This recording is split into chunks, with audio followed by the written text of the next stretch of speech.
Lahat at isa pong kapurihan ulit sa Panginoon sa muling pagkakataon na tayo po ay makapagbigay ng mensahe sa pamagitan ng mga salita ng Diyos. So ngayong gabi ay buksan po natin ang ating Biblia dito po sa 1 Corinthians chapter 3, no? Dito po tayo mag-aaral ng mga salita ng Diyos. So dito po ay basahin lang po natin yung mga ibang talata at mamaya ay isa-isahin po natin yung nakalagay po doon. Sabi doon, "And I, brethren, could not speak unto you as unto spiritual, but as unto carnal, even as unto babes in Christ. I have fed you with milk and not with meat, for hitherto you were not able to bear it, neither you now are you able. For you are yet carnal, for whereas there is among you envying, and strife, and divisions, are you not carnal, and walk as men? For while one saith, I am of Paul, and another, I am of Apollos, are you not carnal? Who then is Paul, and who is Apollos, but ministers by whom you believe, even as the Lord gave to every man? I have planted, Apollos watered, but God gave the increase.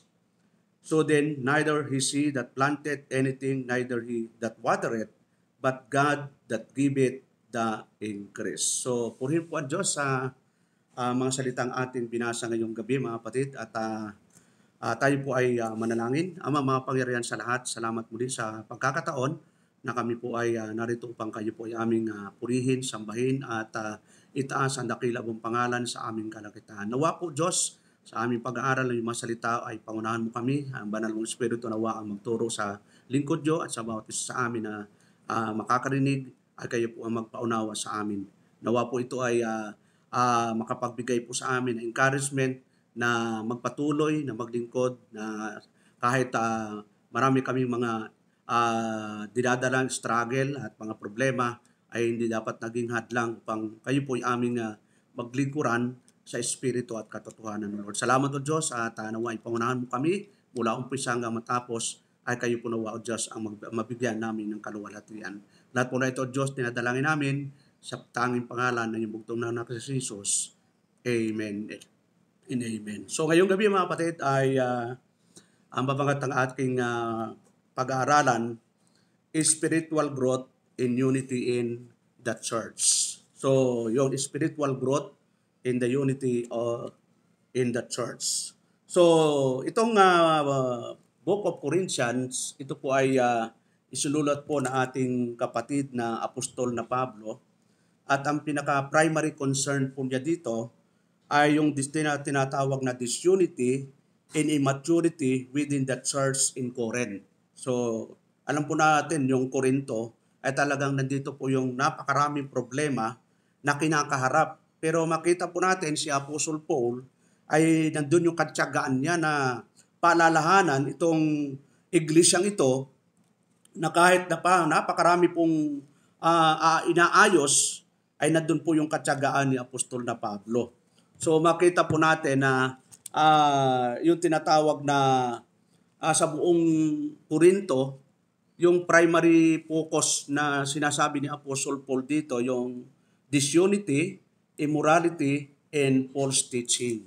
Yun yung pinaka binigyang diin niya sa buong Corinto. Pero specific po tayo dito sa 1 Corinthians chapter 3, ito yung spiritual growth and unity in the church. So, tingnan po natin yung mga bagay na makabibigay po sa atin ng encouragement, mga kapatid. Yung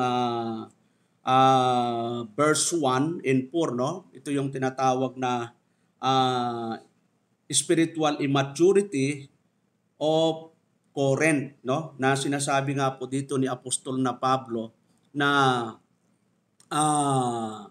makita natin doon sa introduction na dito sa verse 1 na ang sabi po ni Apostle Paul, tinanglan po natin mga kapatid, kung babalikan lang po natin, "And I, brethren, and could not speak unto you unto spiritual, but unto carnal, even as unto babes in Christ." So makita natin na binanggit po ni Apostle Paul yung words na babes, no? Na alam natin na itong Korintong ito, Corinthian Church, kahit sila po ay naralan ng mga doktrina, mga foundational teaching, pero in practical na buhay ay nandun po sila na namumuhay pa rin sa tinatawag na carnality.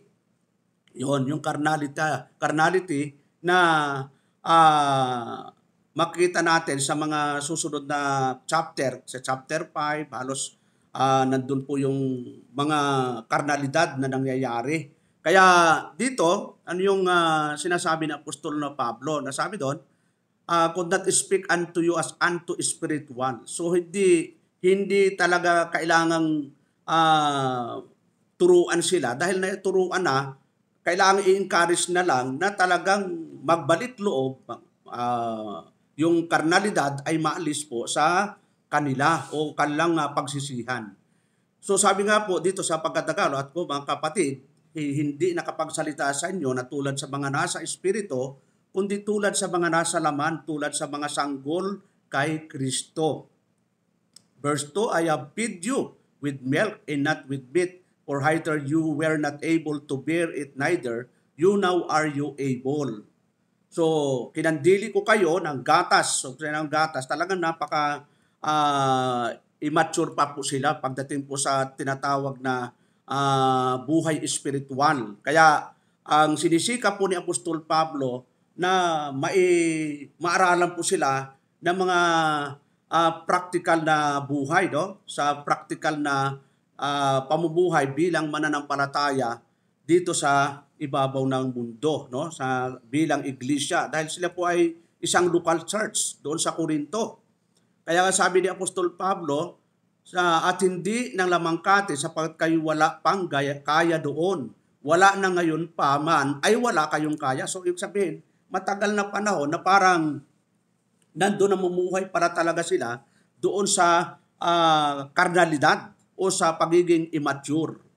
Sabi ni Apostol Pablo, verse 3, for you are yet carnal, for whereas there is among you in buying, strife, and divisions, are you not carnal, and walk as men? Sapagkat kayo'y mga salaman pa, sapagkat samantalang sa inyo'y may mga paninibugho at mga pagtatalo, hindi baga kayo'y mga salaman at kayo'y nagsisilakad ayon sa kaugalian ng mga tao. So yung mga carnality o yung mga makalaman, hindi ho talaga ugali ng Kristiyano yon. Ugali po na makatao ng pagiging tao o yung pagiging natural man. So natural na talaga sa tao yung ganitong mga nangyayari. Yung paninibuko, pagtatalo, yung tinatawag na paglakad sa kamunduhan. Verse 4, for while one said, I am Paul, and another, I am Apollos, are you not carnal? So dito po kasi nagkaroon ng tinatawag pong parang nag-idolize po sila, no? Dito makita natin na to sa verse 4, for while one said, I am a Paul, and another, I am Apollos, are you not carnal? So nagkaroon na po ng tinatawag na favoritism, no? Paborito ko si Paul, paborito ko si Apollos. So itong ugali itong mananampalataya sa Corinto, ito yung sinasabi ni Apostol na Pablo na hindi maganda. Dahil siyempre lahat po naman ng lingkod ng Diyos may kanya-kanyang gift ng Panginoon, no, na ibinigay. So maaaring yung isa magaling magsalita, yung isa ay magaling sa ganito. So hindi dapat nagko-comparison, no? Hindi dapat tayong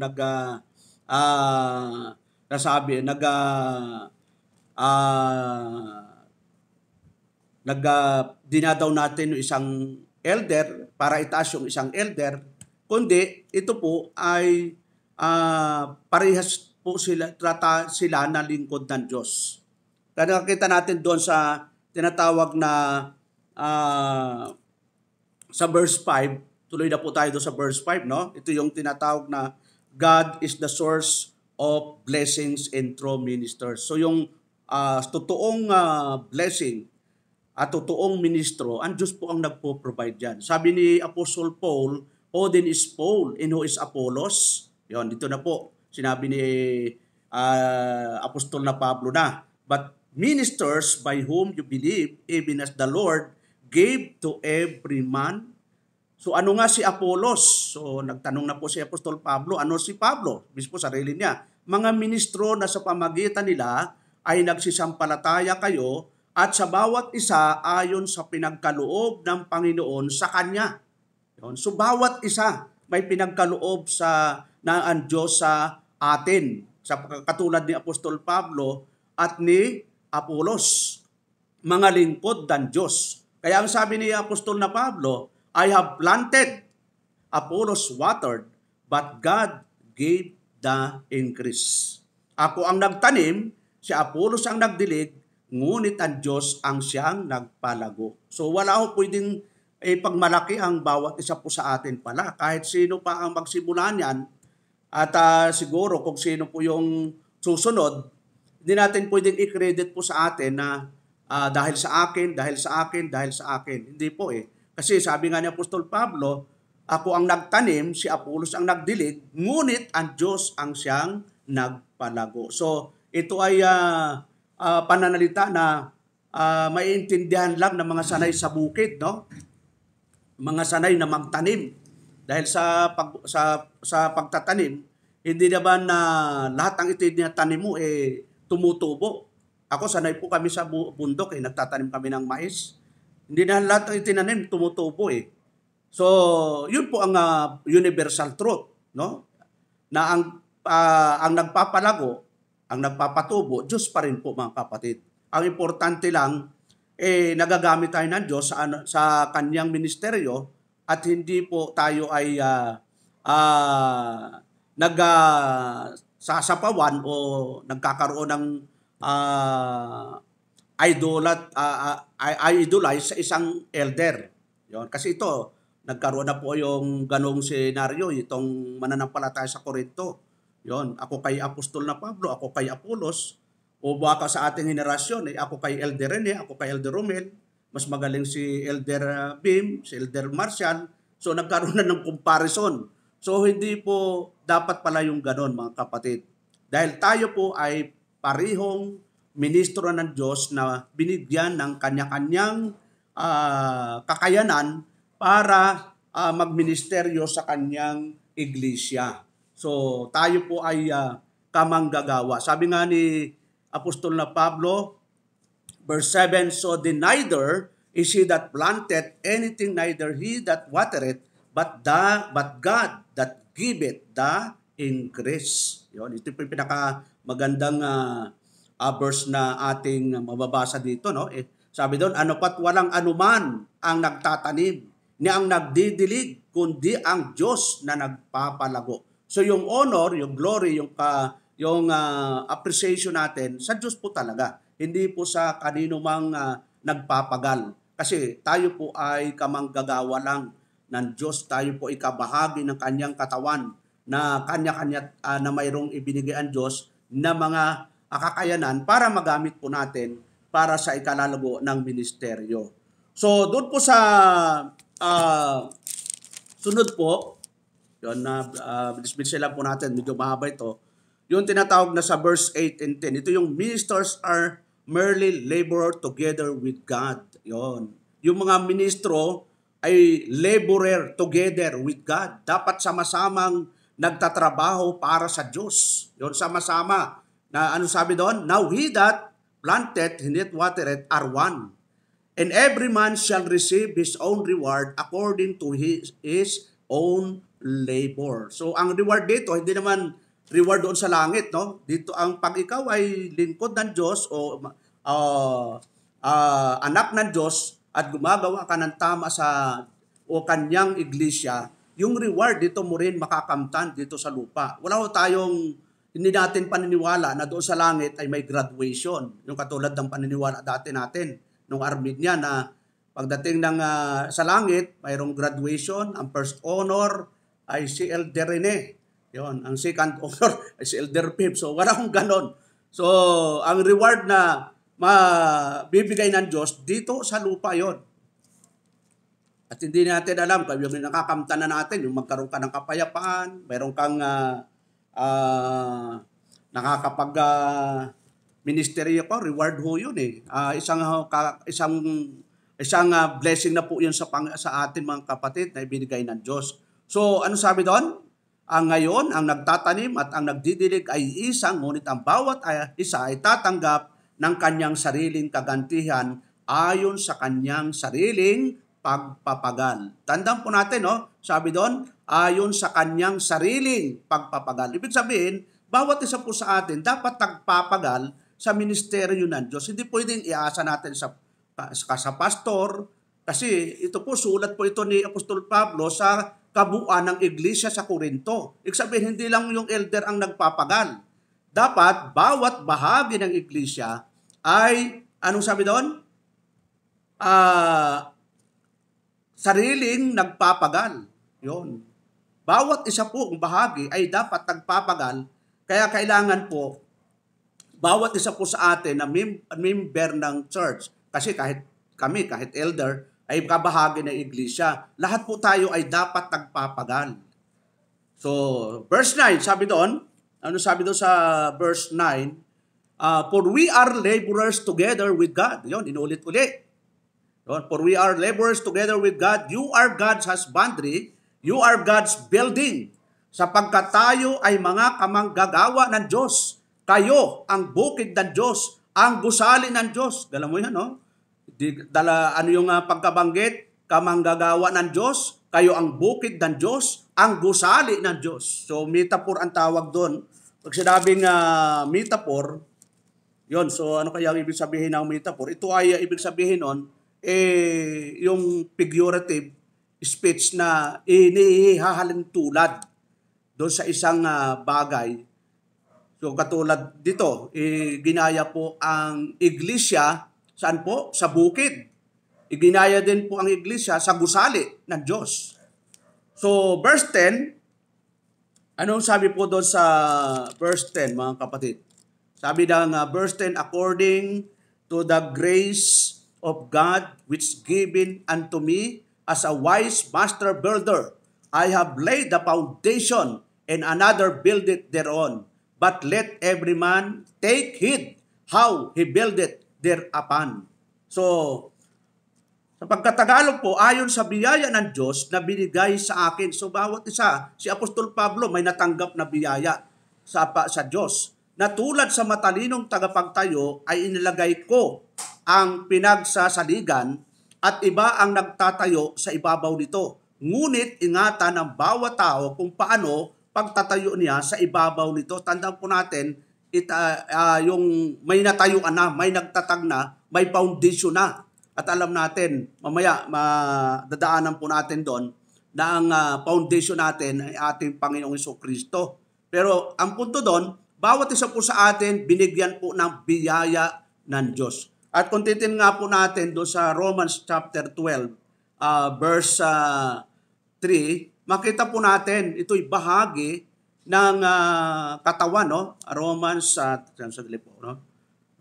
chapter 12, verse 3. Sabi po ni Apostol na Pablo, for I say through the grace given unto me to every man that is among you not to think of himself more highly than he ought to think, but to think soberly, according as God had dealt to every man the measure of faith. So may measure po pala. Yon, hindi pare-parehas yung measure ng pananampalataya natin. Kaya minsan, makikita natin may mga kapatiran o may mga elders na nauuna pa sa atin na makaunawa ng isang bagay. So, nagpupuri tayo sa Diyos dahil may measure talaga eh. May mga ibinigay ang Diyos na sukat ng pananampalataya sa pagkatagalog, sapagkat sinasabi ko sa pamagitan ng biyaya na sa akin binigay sa bawat tao sa inyo na huwag mag-isip sa kanyang sarili ng totoong matayog kaysa nararapat niyang isipin, kundi mag-isip na may kahinahunan ayon sa kasukatan ng pananampalataya na ibinahagi ng Diyos sa bawat isa. So bawat isa may ibinigay ang Diyos na sukat ng pananampalataya, mga kapatid, no? Kaya kung yung kapatid natin ay medyo binayayaan ng ganitong pananampalataya, so dapat nagaganap po tayo, mga kapatid. Dahil dahil isa naman yung ating Diyos, isang Panginoon, isang pananampalataya. Kung ano yung marating ng kapatid natin, nandun po yung kasiyahan po natin. Dahil iisa naman yung pinaglilingkuran po natin. Verse, sabi doon, for as we have many members in one body. Yun po yung body, yung church, and all members have not the same office. Hindi pare-parehas ang office sa local church. Kung lahat ay elder, kung lahat ay pastor, ay sino pa yung mga mag-preach? Kasi pareho gustong mag-preach. So hindi ho gano'n, no? Talagang mayroong ibinigay ang Diyos na kanya-kanyang pananampalataya. Sabi doon, sapagkat kung paanong sa isang katawan ay mayroong tayong maraming mga sangkap at ang lahat ng mga sangkap ay hindi pareho ang gawain. Hindi pala pareho ang gawain, mga kapatid. Kaya kung gagawin lang po natin yung ating bahagi sa katawan ng Panginoon sa iglesia, sigurado ho, magiging maalwan po ang trabaho, mga kapatid. Magiging mamobilize po yung iglesia. Kasi kapag ang iglesia po, halimbawa yung elder, siya na po yung opening, siya na po yung scripture reading, siya na po yung song leader, siya po yung preacher, closing, siya na po lahat. Siya po yung janitor pa, siya po maglilinis. Ano po mangyayari kaya sa elder, mga kapatid? No? Baka hindi tatagal At hindi rin magandang tingnan na gano'n ang nagiging gawain. Kasi nga, dapat ma-exercise po ng katawan yung kanilang mga gawain, yung bahagi ng katawan. Kasi kung ang katawan ay ang kumikilos lang, yung paa, yung kamay ayaw magtrabaho, yung mata ayaw dumilat, yung bibig ayaw pag kumain, ayaw bumuka yung bibig. Paano mangyayari yon? So, kailangan nagkakaisa. Mayroong tinatawag na unity. Yon. So, madadaanan po natin yon. So, sabi doon, so being many are one body in Christ, and every one members one of another. So, isang katawan, maraming bahagi, pero iisa. At gayon din tayo na marami ay iisang katawan kay Kristo at mga sangkap na sama-sama. Yon, sama-sama daw sa isa't isa. Verse 6, having din gifts, differing according to the grace that is given to us. Whether, ito initiation ni Apostol Pablo, prophecy, let us prophesy according to the proportion of faith. Or ministry, let us wait on our ministering. Or he that teacheth on teaching. Or he that exhorteth on exhortation. He that giveth, let him do it with simplicity. He that ruleth with diligence. He that showeth mercy with cheerfulness. So, ang ganda po ng verse na yun, mga kapatid, no? O ang umaaral ay sa kanyang pag-aaral, ang namimigay ay magbigay na may magandang loob, ang nagpupuno ay magsikap, ang nahabag ay magsaya. Yun, alam mo yun, no? So, ito po yung tinatawag na ministers are merely laborers together with God. Yon. Kasama po yung mga elders, mga kapatiran ay sama-samang nagtatrabaho sa iglesia ng Diyos. At kapag ganun po ang ginawa po ng isang local church na sama-samang nagtatrabaho sa ubasan ng Diyos, ay lalawak po ang ministry, mga kapatid. Kasi kapag hindi po tayo nagkakaisa sa local church, especially sa local church kasi ang tinutukoy dito na yung mga kapatiran ay hindi nakikiisa, wala hong mangyayari yan At mangyayari, katulad tayo sa England. Ang England dati po, mga kapatid, marami pong true church dati dyan. Pero sabi ni Brother Joey Candelaria, kahit isang primitive, wala na po doon Sila na lang, dalawa na lang silang mag-asawa. Namatay na po yung mga true church doon kasi nga napabayaan po yung gawain. Wala nang susunod na henerasyon. Kumbaga, yung henerasyon, namatay na po doon. Nung namatay yung pastor, wala nang nagpatuloy. Naging Arminian na, naging Pentecostal. So, nawala na po yung originality. Wala na po yung true doctrines, true practices. At ang pumalit na doon sa mga anak-anak ay napunta na po sa maling aral, maling practices. So, balik po tayo doon sa 1 Corinthians. Sabi po ni Apostol na Pablo, dito sa chapter 3, ano po natin sa verse 11. Sabi sa verse 11, ito yung tinatawag na the only foundation. Yon, yung sinasabi ko kanina, no? The only foundation. So, sabi dito, for other foundation can no man lay down that is laid, which is Jesus Christ.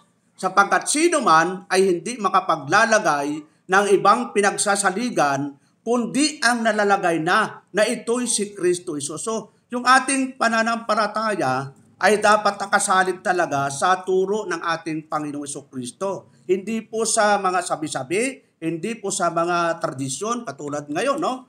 Yung iba ay nadala pa ng mga tradisyon, nadala pa ng, sabi nila, mahal na araw. So, yung mahal nila ay minsan lang, mahal na araw. Nasabi nila kailangan daw ay magpenitensya. May mga primitive pa bang nagpipinitensya, mga kapatid? So, sa Bible, ang totoong penitensya, yung sumunod ka sa kalooban ng Diyos, yun talaga yung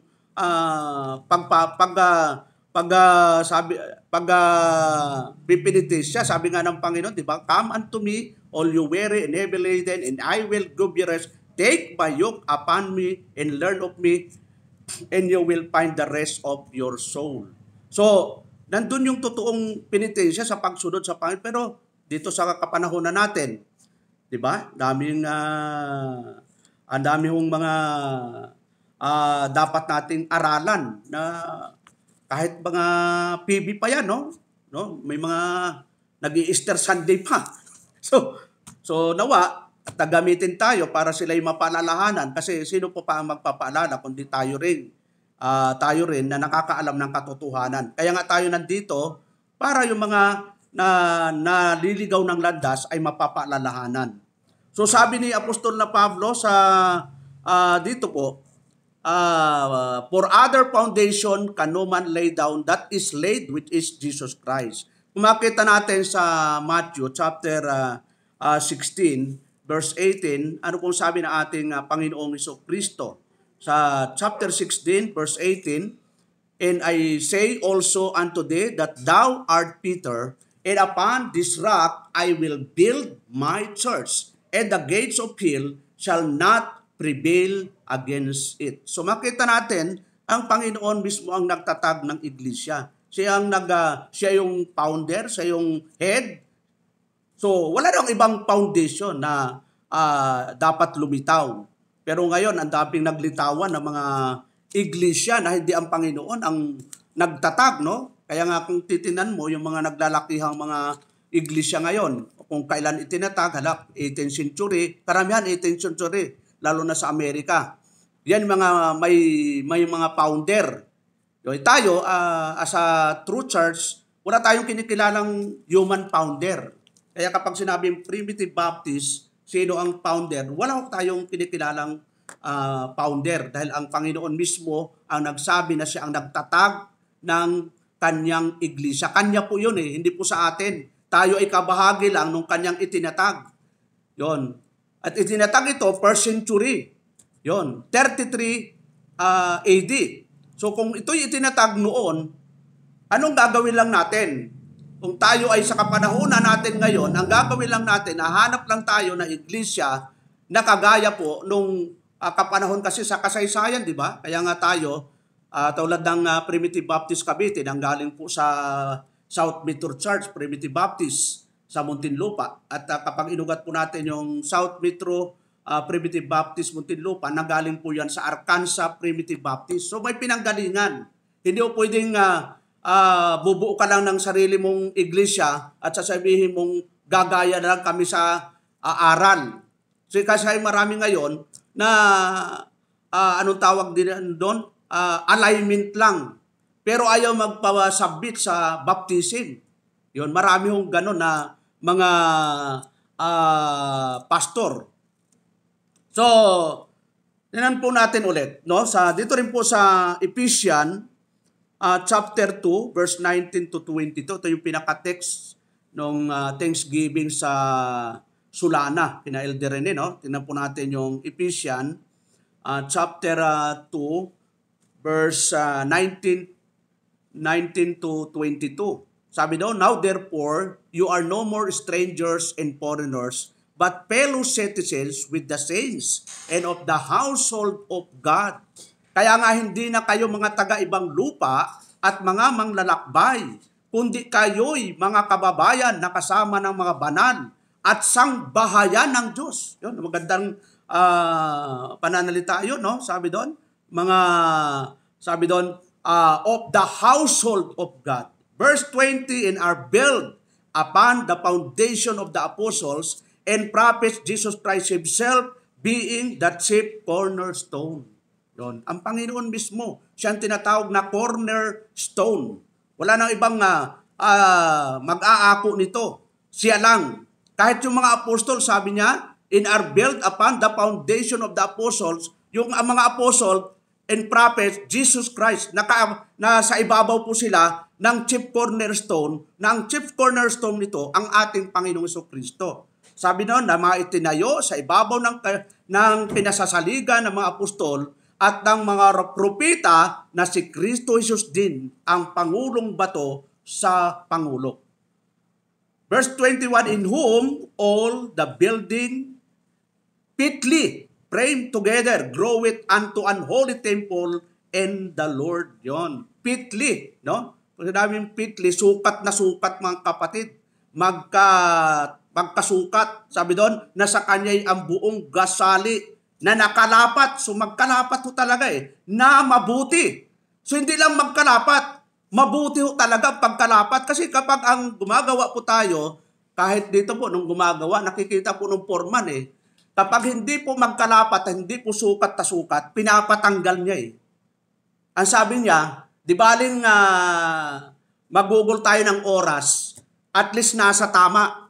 Kaysa naman, ipagpatuloy natin yan, wala naman tayo sa tama. Hindi magkalapat. Magkalapat pero hindi mabuting magkalapat. So dapat nakalapat na mabuti. At ano pa, ay lumalago upang maging isang templong banal sa Panginoon. Yun ang gusto ng Diyos sa atin. At ito po usulat ni Apostol na Pablo na hindi lang magkalapat na mabuti. Yun. Kasi pwedeng magkalapat lang yan. Pero dapat ay lumalago upang maging isang templong banal sa Panginoon. Kasi templong banal ho tayo ng Panginoon, sa Panginoon Verse 22, in whom you also are builded together for an habitation of God through Spirit. Yun, nasa Kanya'y itinayo naman kayo upang maging tahanan ng Diyos sa Espiritu. Maging tahanan, mga kapatid, no? Itinayo ang iglesia para maging tahanan ng Diyos sa Espiritu. Yun. So, ano pa ho, mga kapatid? Doon tayo sa sa 1 Peter chapter 2. Sabi po ni Apostol na Peter, 1 Peter chapter 2, verse 6 and 8. Chapter 2, verse 6 hanggang 8, sabi po doon, wherefore also it is contained in the scripture, behold, I lay in Zion a chief cornerstone, elect, precious, and he that believeth on him shall not be confounded. Sapagkat ito ang nilalaman ng kasulatan, narito, aking nilalagay sa Zion ang isang batong panulok na Pangulo, hirang na mahalaga, at ang sumasampalataya sa kanya ay hindi mapapahiya. Sa verse 7, unto you therefore, so naka-address po sa mga mananampalataya, unto you therefore which believe, he is precious, but unto them which be disobedient, the stone which the builders disallowed, the same is made the head of the corner. Sa inyo ngang nangananampalataya, siya'y mahalaga. Datapat sa hindi nangananampalataya, ang batong itinakwil na nagsisipagtayo ng bahay ay siyang naging pangulo sa panulo. So makita po natin, mga kapatid, sa verse 8, and a stone of stumbling, and a rock of offense, even to them which stumble at the word, being disobedient. Whereunto also they were appointed. At batong katitisuran at bato na pangbuwal, sapagkat sila ay natituisod sa salita, palibhasay mga suwail, na dito rin naman sila itinalaga. So medyo controversial po ito, no? Yung tinatawag na, lalo na doon sa 2 Corinthians 13:5, yung mga reprobates. So isang araw talagang upuan po natin yon dahil medyo controversial na words yon, yung word na reprobates. So yun po, no? Ito yung the only foundation ang ating Panginoong Hesukristo. So punta po tayo sa verse 12 ng 1 Corinthians chapter 3. Sabi po ni Apostol na Pablo sa verse 12. Sabi po doon sa 12 and 15, ito yung tinatawag pong two kinds of building. Yon, yung dalawang klase ng gusali. Sabi doon, now if any man build upon this foundation, gold, silver, precious stones, wood, hay, stable, every man's work shall be made manifest, for the day shall declare it, because it shall be revealed by fire, and the fire shall try every man's work of what sort it is. Verse 14, if any man's work abide which he had built thereupon, he shall receive a reward. So nandoon na naman po yung reward. So practical po living, hindi po ito eternal na pinag-uusapan, kundi yung buhay po natin dito, temporal na buhay natin dito sa mundo. Verse 15, if any man's work shall be burned, he shall suffer loss, but he himself shall be saved, yet so as by fire.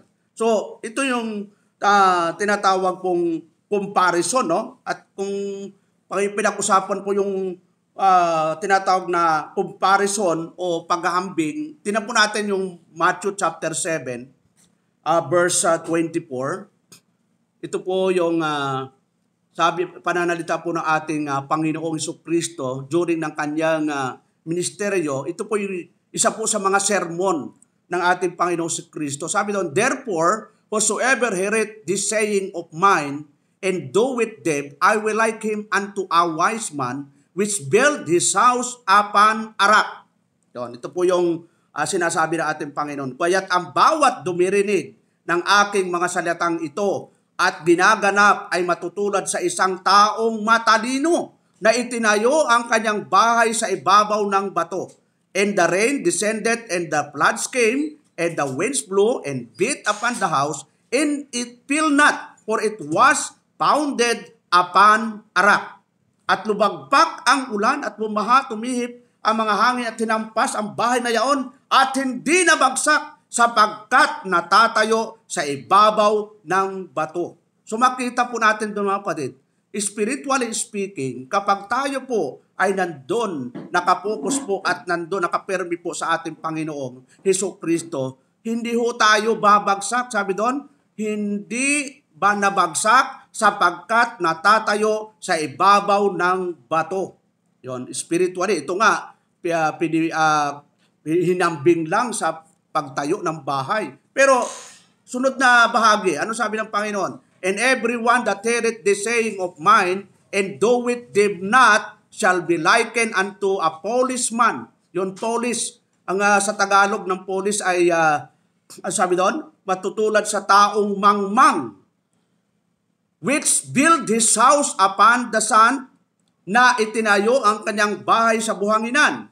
And the rain descended, and the floods came, and the winds blew and beat upon the house, and it fell, and great was the fall of it. At lumagpak ang ulan at bumaha, at humihip ang mga hangin, at hinampas ang bahay na yaon, at nabagsak at kakilakilabot ang kanyang pagkabagsak. Praktikal na buhay. maraming Kristiyano mga kapatid, no? Talagang nawala na po sa paglilingkod, hindi sila nanatili sa ating Panginoon, hindi naagaw na po ng sanlibutan ang kanilang buhay, ang kanilang oras ay naubos na sa kabunduhan. Anong nangyari po? Yon, bumagsak po sila, no? Nawala na po, kahit i-message po sila, kahit sabihin mong brother, sister, magpatuloy tayo, kahit minsan dalawin mo, minsan nakasarado na po ang pinto, at minsan malayo ka pa lang ay sinasarahan ka na. Ganun po minsan, kapag nalayo na po tayo sa Diyos, ang kinahinatnan po natin ay kakilakilabot na. Ibig sabihin, talagang nandun na po tayo sa miserableng buhay. Nawawala na po tayo sa totoong paglilingkod. So, doon sa 16, 1 Corinthians, so tapusin na lang po natin ito. 1 Corinthians chapter 3, sa 16 to 17, ito yung tinalakay po ni Apostol Pablo, the church as the temple of God. Yung sinasabi po kanina, no? Sa 16, sabi po niya, know you not that you are the temple of God and that the Spirit of God dwelleth in you. So tandaan po natin, yung original na meaning nito, na know you not that you are the temple of God, iglesia po ang tinutukoy na temple of God. Hindi po individual na tao. Kasi ang sinusulatan po niya ay isang kalipunan na iglesia ng Korinto. Kaya yung temple of God dito ay church of God o yung iglesia ng Panginoon, iglesia ng Diyos. Na kung titinan po natin, sabi niyan, know you not that you are the temple of God and that the Spirit of God dwelleth in you. Sa verse 17, if any man defile the temple, ibig sabihin, bilang kabahagi ng temple na yon, na yung temple ito, yung iglesia, kabahagi po kasi tayo doon, isa tayo sa kabahagi. Sabi doon, if any man defile the temple of God, him shall God destroy. For the temple of God is holy, which temple you are. Galam mo yan, no? For the temple of God, sabi doon, him shall God destroy. Sabi doon, kung gibain ng sino man ang templo ng Diyos, siya'y igigiba ng Diyos, sapagkat ang templo ng Diyos ay banal, na ang templong ito ay kayo. Yun, kayo, yung kakabuuan ng iglesia po doon sa Korinto. Sila yung kabuuan ng templo ng Diyos, na templong ito ay yung bahay ng Diyos, siya doon naninirahan. Kaya nawa tayong lahat mga kapatid, bilang kabahagi ng templo ng Diyos, iingatan po natin yung patutuo, iingatan po natin yung ating mga salita, yung ating ginagawa, yung kilos, galaw, lahat. Yung patutuo natin, diba, yung stewardship po natin, 4 po yun eh. Stewards of time, stewards of talent, stewards of testimony, and stewards of treasure. Kaya sabi ni Apostol na Pablo sa 1 Corinthians chapter 4, verse 2, sabi po niya, moreover, it is required in stewards that a man be found faithful. So, required po. Bakit pag dire-required po? Kasi kung bahagi po tayo ng templo ng Diyos, na itong templong ito ay ang church of God, the pillar and ground of the truth, mapapahamak po tayo. Mapapahamak. Kasi sabi po ng Panginoon, John 15:5, at kung hihiwalay tayo sa Diyos dahil sa ating pagiging worldly, pagiging karnal, ano ang mangyayari? Sabi niya sa John 15, tinan po natin, simulan natin sa verse 3, no? Sa verse 2 na lang. Sabi doon sa verse 2, every branch in me that beareth not fruit, he taketh away. And every branch that beareth fruit, he forget it, that it may bring forth more fruit. Ano ba ang gusto natin, mga kapatid? Alisin tayo ng Diyos sa iglesia? O nandun tayo sa iglesia at lalo tayong pabubungahin ng Panginoon at lalo tayong gagamitin niya? Ano ang gagawin lang po natin? Sabi doon, every branch in me. Kung babasa sa doon sa verse 4, abide in me, and I in you, as the branch cannot bear fruit of itself, except it abide in the vine. No more can you except you abide in me. Pag wala tayo sa Panginoon, na siyang foundation, siya yung head of the church, wala ho tayong magagawa, kapatid. At unti-unti na mamalayan mo na lang, wala ka na sa gawain ng Panginoon. At minsan sisisihin mo si pastor, sisisihin mo si elder, sisisihin mo si kapatid, lahat sinisisi mo. E di wala tayong pagkakaiba kay Adan at Eva. Yon, kasi ito kasi ibinigay mong asawa, itong babaeng ito. Ay si Eva naman, wala na, tinuro din yung ahas. Mabuti pa yung ahas, hindi nagturo eh. So yung mag-asawa nagturo. So wala tayong ituturo, kundi tayo mismo. Kaya, di ba, makita natin, sa pinakahuling sulat ni Apostol Pablo, dito sa Corinto, ito yung pinaka-warning na niya against sa mga mananampalataya doon sa Corinto. Tingnan po natin mga kapatid. 1 Corinthians chapter 3, verse 18 to 23. So ito na po yung final, no? Dito po tayo magtatapos. Ito yung pinaka-warning. Sabi doon, let no man deceive himself. If any man among you say me to be wise in this world, let him become fool, that he may be wise. Sino may huwag magdaya sa kanyang sarili, kung ang sino man sa inyo ay nag-iisip na siya'y marunong sa kapanahonang ito, ay magpakamangmang siya upang siya ang maging marunong. For the wisdom of this world is foolishness with God. For it is written, He taketh the wise in their own craftiness, sapagkat ang karunungan ng sanlibutan ito ay kamangmangan sa Diyos. Sapagkat nasusulat, hinuhuli niya ang marurunong sa kanilang katusuhan. And again, the Lord knoweth the thoughts of the wise, that they are vain. At muli nalalaman ng Panginoon ang pangangatuwiran ng marurunong na pawang walang kabuluhan. Eh di ba ngayon nag-aaway-away ang mga politiko, di ba? Gusto nila umupo sa kanya-kanyang trono. Yon, siyempre sa politika wala tayong ini-endorso diyan. At sa election, bahala kayo kung sinong iboboto niyo. Wala ang church, wala ho tayong, hindi natin trabaho ang mag-endorso ng mga politiko. Individual na pagpili po yan, kaya nga election eh. Kung hindi na election, kung hindi pagpili ng bawat isa, wag na natin tawagin eleksyon. Kung ang masusunod lang yung pastor. Hindi na eleksyon 'yon.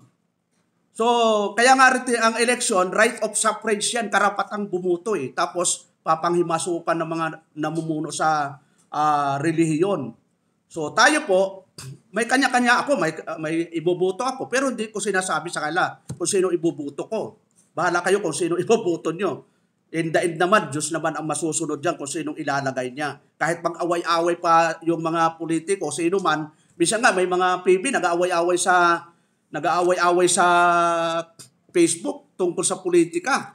Sabi ko, ano ba namang mga PB pa ba naman itong mga ito? So PB sila, pero pagdating sa politika, doon sila tatalo-talo.